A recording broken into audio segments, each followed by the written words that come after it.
वहां से हट जाना चाहिए। पहला है स्थान, जैसे सत्संग, यमुना जी का एकांतिक पावन तट, किसी लता के नीचे, किसी संत भगवान के सानिध्य में। अब हमारा ये स्थान भजन वृत्ति बढ़ाएगा। उस व्यक्ति का घर जिसके पास जाने से वासनाएं बढ़ रही, उस स्थान में जहां दृश्य देखने से हमारे अंदर गंदी बातें आ रही। पहला है स्थान। दूसरा है अन्न। बहुत बड़ा प्रभाव अन्न का होता है।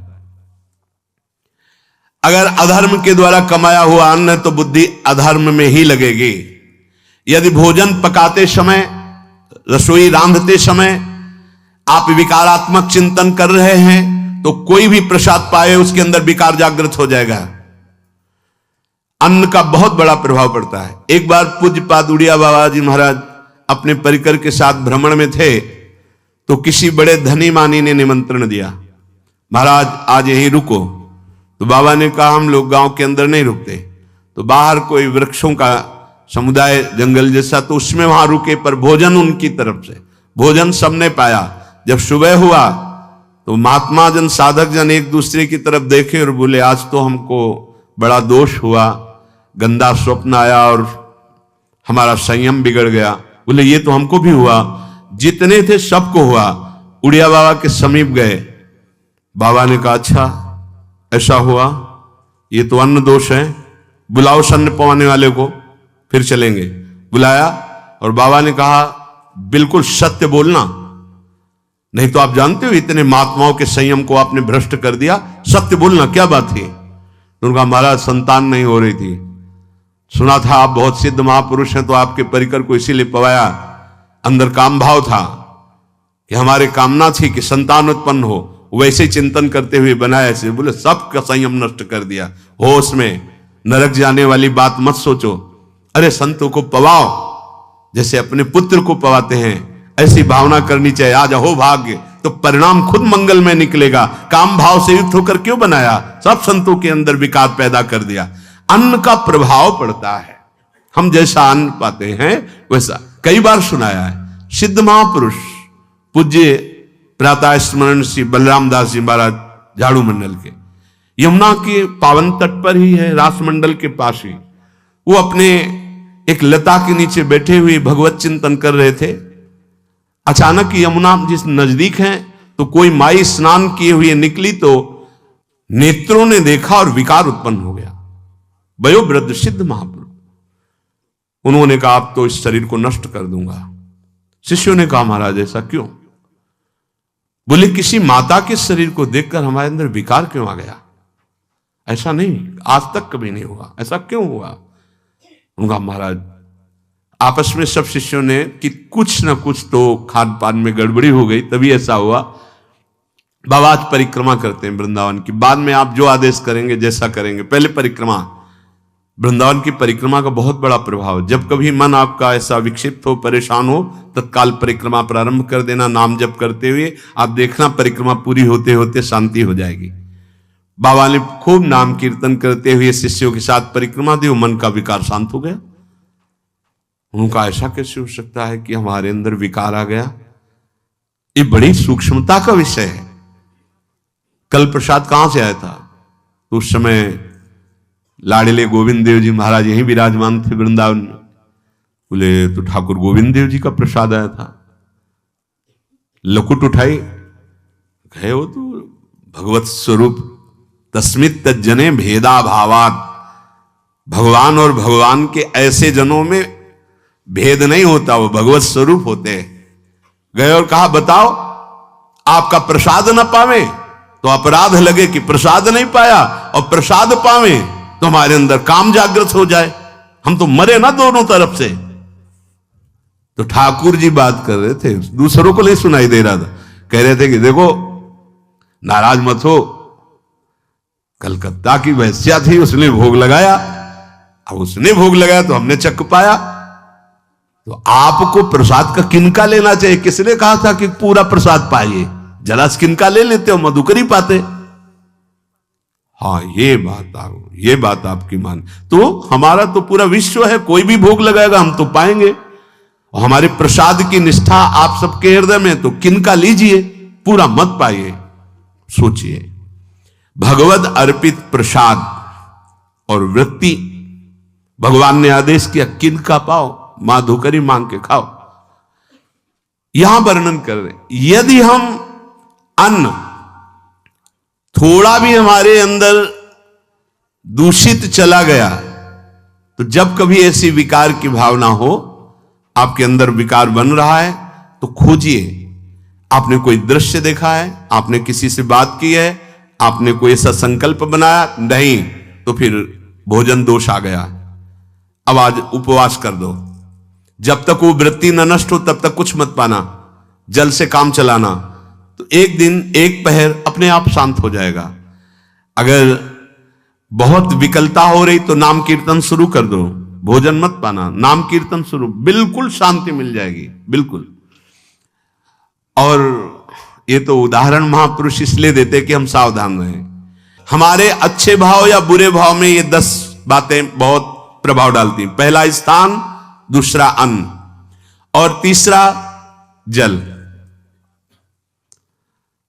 पानी भी बहुत संभाल के, नहीं आजकल तो देखो प्राय ऐसे दांत से प्लास्टिक नोचेंगे, ऐसे पानी पिएंगे, कब भरी गई, कहां भरी गई, कैसा पानी, बड़ा देखो कैसा हमारे भजन साधन के लिए विक्षेप पैदा होता चला जा रहा है। पहले सुंदर सरोवरों का जल, मतलब 15 वर्ष तो गंगा जल ही केवल पिया है, जो आकाशवृत्ति से मिला नहीं, गंगा जल ही पिया है।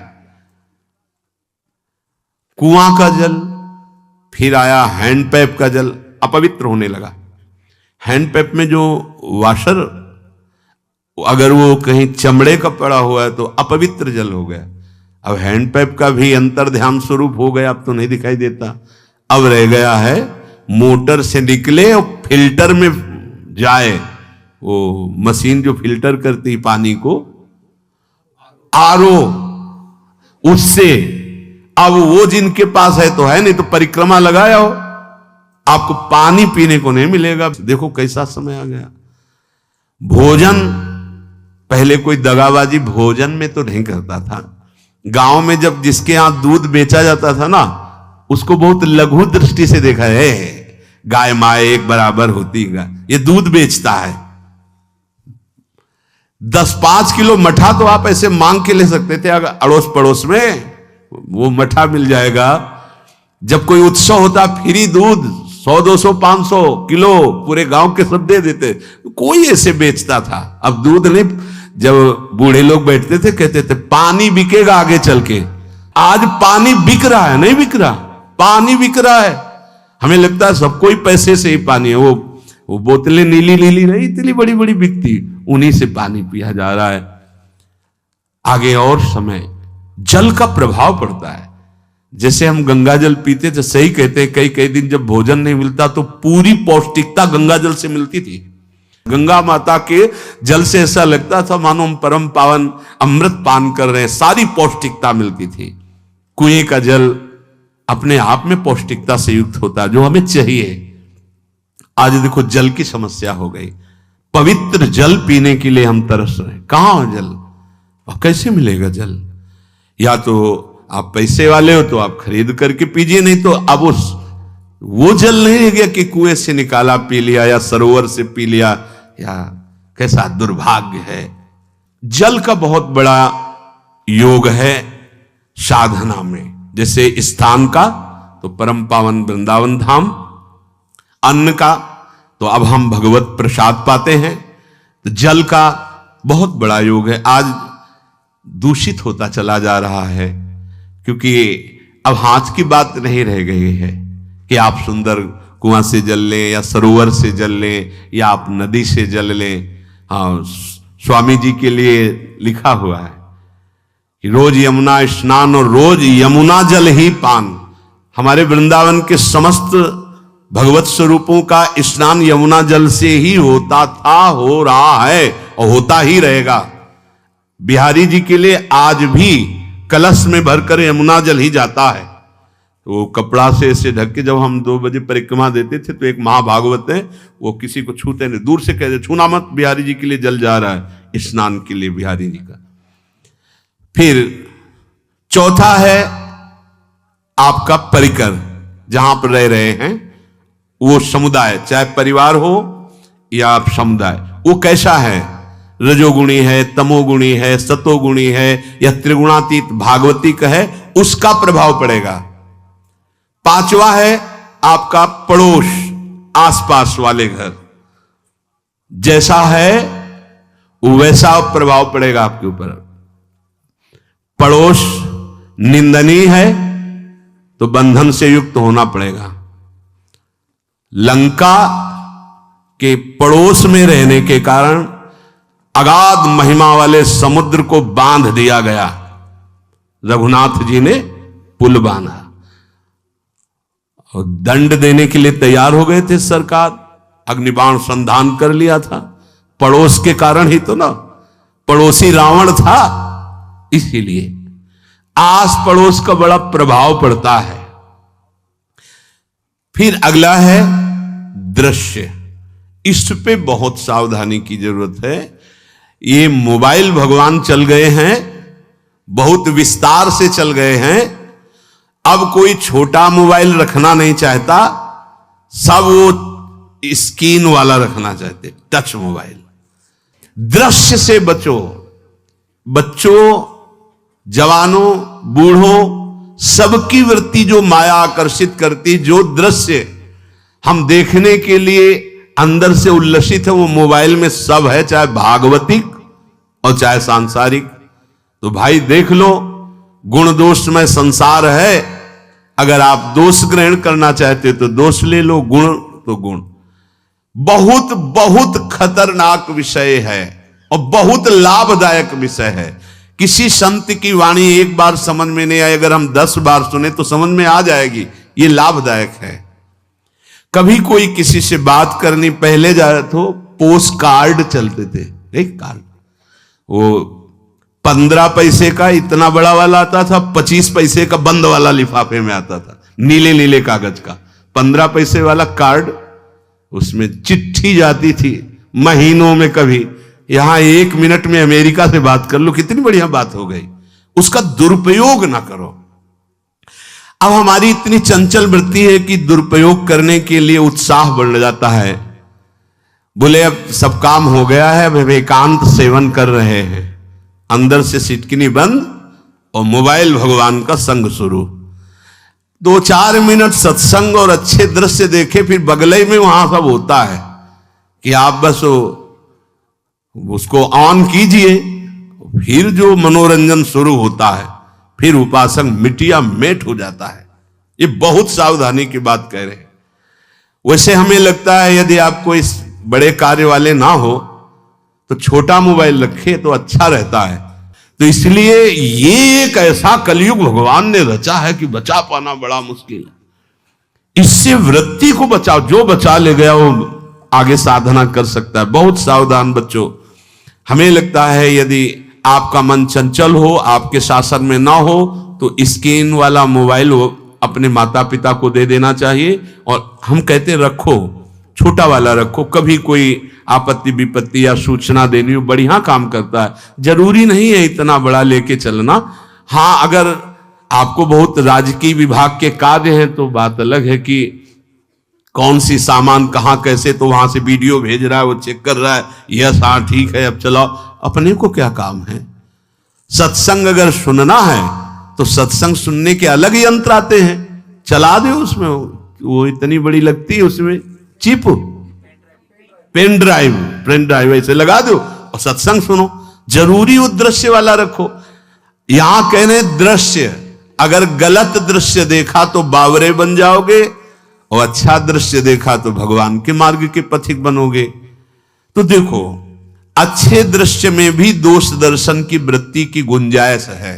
जैसे कोई लीला हो रही है, लीला के पात्र, जैसे हमारे ब्रजमंडल में रास लीला होती थी, ऐसे 12 वर्ष 13 वर्ष के लीला पात्र, सब नव किशोर, जहां भाव ही बने रोते रहो। अब वहां बड़े बड़े लीला पात्र हैं, अगर हमारी भावना शासन में नहीं है तो वहां हम अंग प्रत्यंग के दर्शन से हमारी हाव भाव वहां जो हो रहा है उससे हमारी वृत्तियां बिगड़ जाएं। जब छोटे छोटे लाडली लाल परस्पर खेलते हैं तो केवल आशीर्वाद देने को, रोने का मन होता है। अगर आप लीला भी देख रहे हैं तो बहुत सावधानी की जरूरत है, क्योंकि वो चिदानंद शरीर नहीं है, पांच भौतिक शरीर। हमारी दृष्टि पंचभूत में लगी हुई है। नाम जप करो, लीला गायन करो, फिर देखो जो लीला है, यही जीवन का परम सुख मिलेगा। सच्ची मान लीजिए। बस हम बार बार ये कहते हैं मोबाइल का सदुपयोग कीजिए, दुरुपयोग नहीं। मोबाइल बुरा नहीं, उसका प्रयोग बुरा है। दृश्य और साहित्य, वैसे ही मनोवृत्तियां फिसलने वाली हैं, और जब ये आ गया कि फिसलाने में कितना लाभ है तो ऐसा कोई साहित्य और आलोचना, ऐसी कोई वार्ता ना करे जिससे हमारे अंदर गंदे भाव आवे। यदि अच्छी चर्चा करते तो अच्छे भाव आते हैं। देखो अभी ऐसी कोई भावुक चर्चा होने लगे तो सबका हृदय द्रवित हो जाएगा, और गंदी चर्चा हो तो हमारा हृदय विकार युक्त हो जाएगा। और कार्य, आप जो कार्य करते हैं उसका प्रभाव आपके मन के ऊपर पड़ता है। और उपासना, आप उपासना भोगों की करते हैं या योग की करते हैं? ये 10 से भाव बनते हैं और 10 से भाव बिगड़ते हैं। स्थान, अन्न, जल, परिवार, अड़ोस पड़ोस, दृश्य, साहित्य, आलोचना, आजीविका का कार्य और उपासना। यदि ये भागवतिक हुए तो आपके अंदर भगवत भाव बढ़ेगा, और यदि ये रजोगुणी तमोगुणी हुए तो आपके अंदर आसुरी भाव बढ़ेगा। इन 10 से सावधानी पूर्वक व्यवहार होना चाहिए। जैसे आस पड़ोस में है तो बड़ी सुविधा है, यहां कोई किसी से मतलब नहीं रखता। बगल वाला कौन है, किसी से मतलब, ये बढ़िया है। ज्यादातर गांव में होता है। अपने यहां ये अच्छा है कि जैसे आप अपने कमरे में गए, किसी से कोई मतलब नहीं है, वैसे ऐसा ही जीवन रखना चाहिए। अड़ोस पर ये ज्यादा जो व्यवहार मित्रता बढ़ाने वाला विषय, ये धाम में नहीं है। वृंदावन में ऐसा नहीं व्यवहार रखना चाहिए। आपके पड़ोस में कौन रख रहा है आपका परिचय नहीं होना चाहिए, कौन कौन रह रहा है आपकी जानकारी नहीं होनी चाहिए। नजर नीची की, अपने कुटिया में गए, अपने ठाकुर जी से मतलब, अपने भजन से मतलब। ना पड़ोसी को कुछ देना चाहिए ना लेना चाहिए। बात समझ लेना कि जैसे आज उत्सव है उनको हम बुलाते हैं, वो हमारे यहां, ये व्यवहार यहां नहीं है। बनवासी हो, ठाकुर का भोग लगाया, और अगर आपको बांटना है तो बाहर निकलो, आधा किलोमीटर दूर ऐसी जगह बांटो जो तुम्हें राधे श्याम दोबारा ना बोले। फिर वो तुम्हें बुलाएगा, फिर वो बैठेगा, फिर प्रपंच की बातें होंगी, निंदा स्तुति की होंगी, फिर बड़ी संगोष्ठी होती है, पता चलता है। क्या फायदा ऐसे जीवन से? आप वनवासी हो, समय एकांत में दीजिए, अपनी कुटिया में बैठिए, नाम जप कीजिए, निकलिए, सत्संग सुनिए, ठाकुर दर्शन कीजिए, परिक्रमा कीजिए, फिर अपनी कुटिया में। ज्यादा व्यवहार में नहीं उतरना चाहिए। ये वनवास है, वृंदावनवास। सत्संग का सेवन, रजोगुण तमोगुण का त्याग, तो दुष्संग से आप बच जाएंगे। दुष्संग से बचने का मतलब है काम क्रोध मोह स्मृति भ्रंश बुद्धिनाश सर्वनाश कारणत्वात्। देवर्षि नारद जी कहते हैं, अगर दुष्संग का त्याग हो गया तो आप काम का, क्रोध का, मोह का, जो हमारी भगवत स्मृति का नाश कर देते हैं, जो हमारी बुद्धि का नाश कर देते हैं, जो हमारे सर्वनाश करने वाले हैं, इनका त्याग कर पाएंगे। कुसंग अगर हो गया तो इनका त्याग नहीं हो सकता, बहुत कठिन हो जाता है। भगवत संबंधी तत्वबोध होना या भगवत रहस्य लीला में प्रवेश पाना, जो अपनी इंद्रियों को भोगों में तृप्ति कराने की कोशिश कर रहे हैं, उनका चिंतन भोगों का ही होगा। तो कैसे तत्वबोध होगा, कैसे लीला में प्रवेश होगा? बस ध्यान देना है, कैसे हो पाएगा? क्योंकि जिस चित्त वृत्ति से भगवदाकार हमें वृत्ति करनी थी, वो तो हमने भोगों के चिंतन में लगा दी, भोग क्रियाओं में लगा दी। एक स्थिति होती है जब आपकी चित्तवृत्ति भगवदाकार हो गई है तो व्यवहार में रहते हुए भी विषयान ग्रहणंत मुंचंत वा, खान पान उठना बैठना है सब बाहरी क्रियाएं हो रही हैं, अंतर से वो अपने आराध्य देव में सदैव स्थित रहता है। उसका परिचय आपको जब ऐसे महापुरुष का सानिध्य मिलेगा तो आप विषय सेवन करते हुए भी निर्विषय रहेंगे। आपके अंदर विषयों की प्रियता नहीं रह जाएगी, आपके अंदर एक प्रबल वैराग्य ऐसी धारणा बन जाएगी, कुछ नहीं, कोई भी तुम्हें प्रभावित नहीं कर सकता। यद्यपि खान पान हर्ष आदि की सब व्यवहारिक वृत्तियां हैं, पर उस महापुरुष का प्रभाव ऐसा होगा कि आपका हृदय निर्विकार हो जाएगा।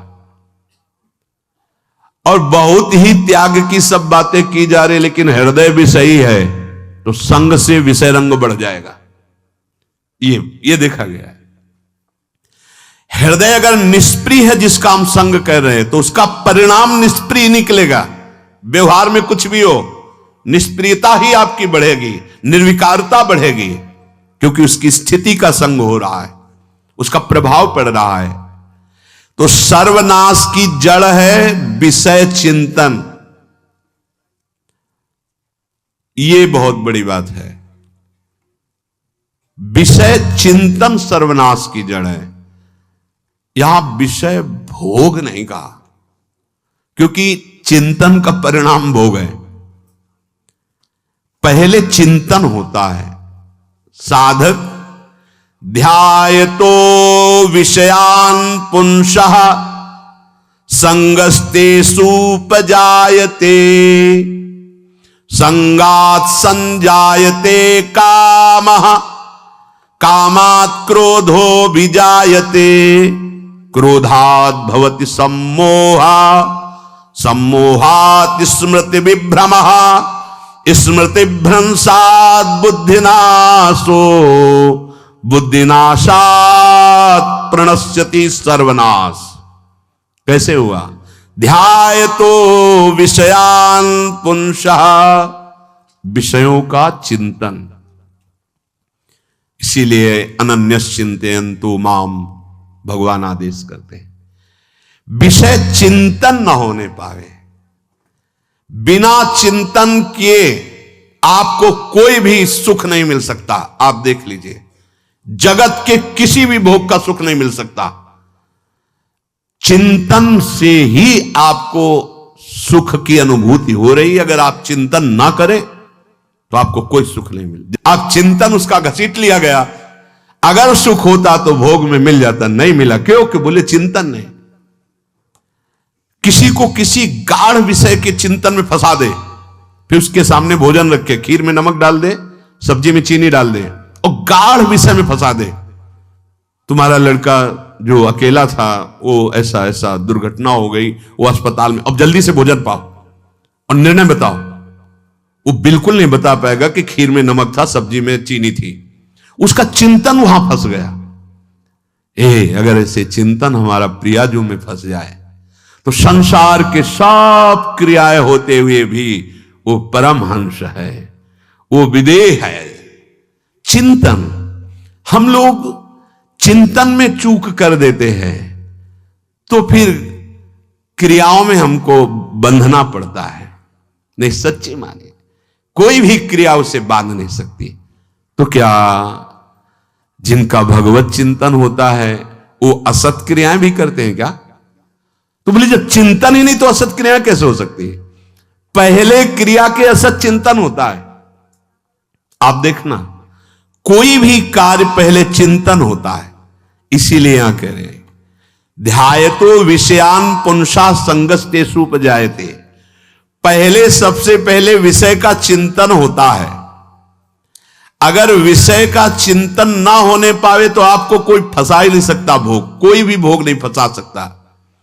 जहां विषयों का चिंतन हुआ तो संग की प्राप्ति, विषय भोग की प्रबल इच्छा, प्रबल आसक्ति, और वो जो चिंतन हुआ था वही आपको सुख दे रहा है। वही, वहां सुख नहीं है, आपके चिंतन का वहां सुख। जैसा चिंतन, अगर आपका चिंतन विक्षिप्त कर दिया जाए, एकाग्र ना होने पाओ, तो किसी में आपको सुख नहीं मिलेगा पक्का। अगर वही चिंतन सावई मना कृष्ण पदार विंदे हो तो कोई सुख है। गोपी जनों के पति भी हैं, पुत्र भी हैं, पूरे परिवार की सेवा करती हैं, और बड़े बड़े परमहंस उनकी चरण रज वंदना करते हैं। क्यों? क्योंकि उनका चिंतन भगवान का हो रहा है। एक भी वृत्ति शरीर चिंतन में नहीं, बलिहारी है। मुरारी पादार्पित चित्त वृत्ति।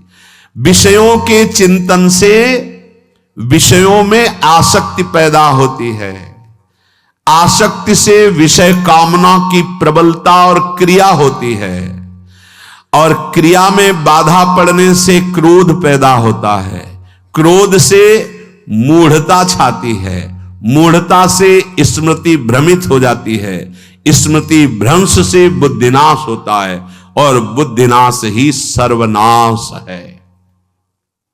इसलिए चित्त का निरंतर अधिक समय तक सावधानी पूर्वक भगवन नाम में, भगवत लीला में, आप सब भगवत कृपा पात्र जन हैं, चिंतन न बिगड़ने पावे। होता क्या है कि क्रिया से तो हम सावधान है, समाज है, क्रिया से तो हम सावधान, क्योंकि समाज भी है, व्यवहार भी है सामने, लेकिन चिंतन तो कोई नहीं जान रहा ना, अंदर ही अंदर हम क्या चिंतन कर रहे हैं। तो साधक चूक कर बैठता है। देखो, बाहर चूक होगी तो उसका प्रायश्चित हो ही जाएगा, चार लोग निंदा करेंगे, पिटोगे, अपमानित होगे, प्रायश्चित। लेकिन अंदर जो हमारा गलत चिंतन हो रहा, पूरा का पूरा अंदर हृदय मलिन कर देगा, हमें उस बात का प्रायश्चित भी नहीं होगा, हमें जलन भी नहीं होगी कि हम गलत चिंतन कर रहे हैं, क्योंकि सावधान नहीं है। खास बात साधना में चिंतन संभालने की है।